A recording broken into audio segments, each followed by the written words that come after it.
बंधुओं प्रणाम। आइए आप लोगों को लेकर के चलते हैं फिर कबीरदास के दोहावली की तरफ। देखिए, वैसे कबीरदास जी इस दोहे में गुरु के महत्व को बताए हैं कि गुरु यानी हर एक इंसान के जीवन में गुरु की एक अहम भूमिका होती। जैसे कि अगर इस दुनिया में जो भी इंसान जब पैदा होते हैं तो पैदा होते समय रोने के सिवा उनके पास कुछ होता नहीं। तो माता पिता एक ऐसे गुरु होते हैं कि जो बच्चा इस दुनिया में जन्म लेता है केवल रोता है, तो उस बच्चे को रोने के बाद सामाजिक जीवन में जो रिश्ते होते हैं, जैसे पापा, चाचा, दादा, दादी, ये नाना प्रकार के जो पवित्र रिश्ते हैं, ये माता पिता के द्वारा ही प्रदान किए जाते हैं। लेकिन जब वो माता पिता के द्वारा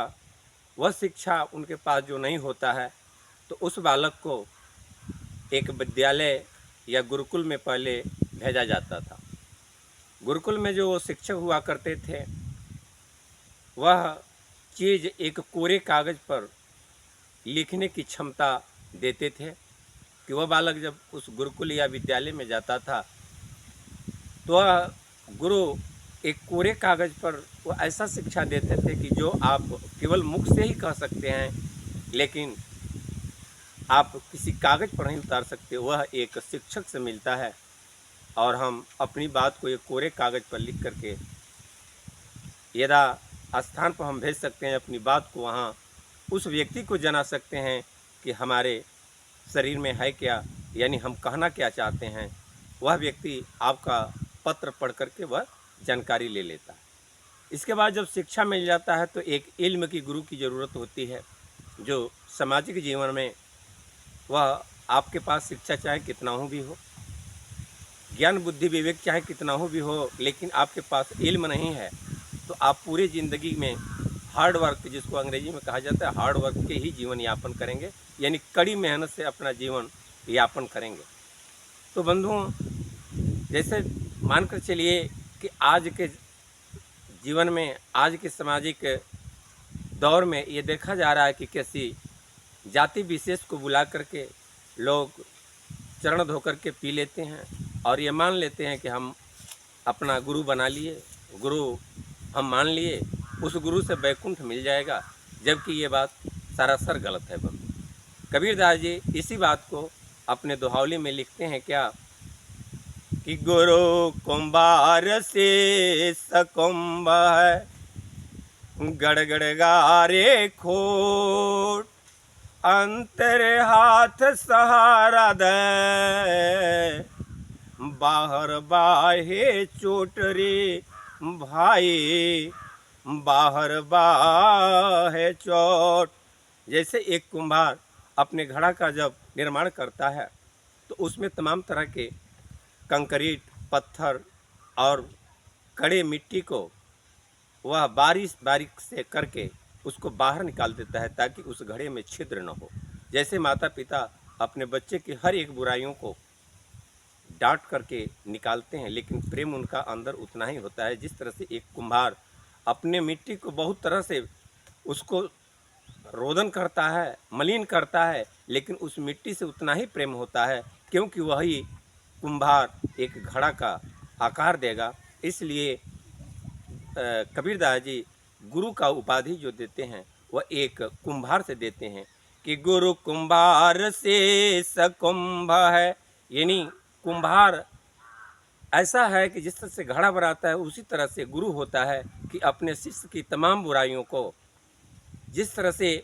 एक कुम्हार घड़े को बनाने में तमाम तरह के कंक्रीट को बाहर निकालता है, उसी तरह से गुरु अपने शिष्य के तमाम बुराइयों को बाहर निकाल करके एक सुंदर व्यक्ति का रूप देता है ताकि उसकी समाज में आदर हो, सम्मान हो, बड़ाई हो। तो आगे कबीरदास जी ये भी कहते हैं कि गुरु का महत्व होता है क्या, वो बताए हैं कि गुरु गोविंद दो वो खड़े,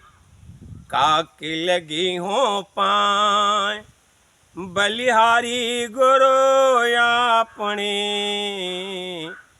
गोविंद दियो बताय रे भाई, गोविंद दियो बताए। यानी कबीरदास जी का कहना है कि अगर एक जगह गुरु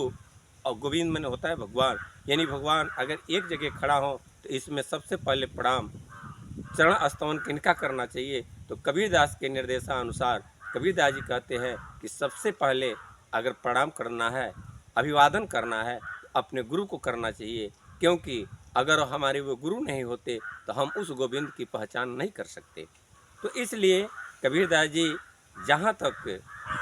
गुरु की उपाधि को व्याख्या किए हैं, गुरु की उपाधि का महत्व बताए हैं, तो वही बताए हैं कि एक जाति विशेष को बुला करके आप चरण धो करके पी लेने से वैकुंठ नहीं जाएंगे, आपको कोई ज्ञान की प्राप्ति नहीं होगी, आप समाज में आदर और सम्मान नहीं पाएंगे। इसलिए उन्होंने ये कहा कि जो कुछ भी हैं तो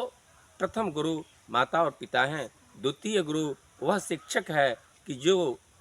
हम केवल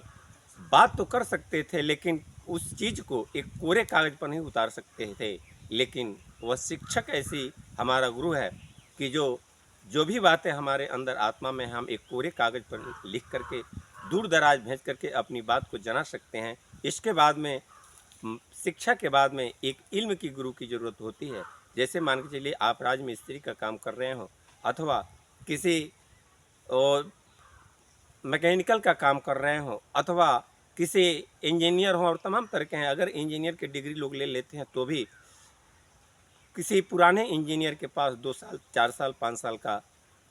इंटरव्यू देना पड़ता है, उसके साथ सीखना पड़ता है, अनुभव लेना पड़ता है, तभी उसको कुशल इंजीनियर माना जाता है। तो देखिए बंधुओं, यानी यही 3 गुरु होते हैं। अगर इस 3 गुरु को कोई भी व्यक्ति अपने जीवन में अगर छोड़ देता है तो ये कहा गया है कि अपने जीवन की पूरी सफ़र यानी हार्ड वर्क, कड़ी मेहनत के द्वारा या तो ये वो रिक्शा चलाए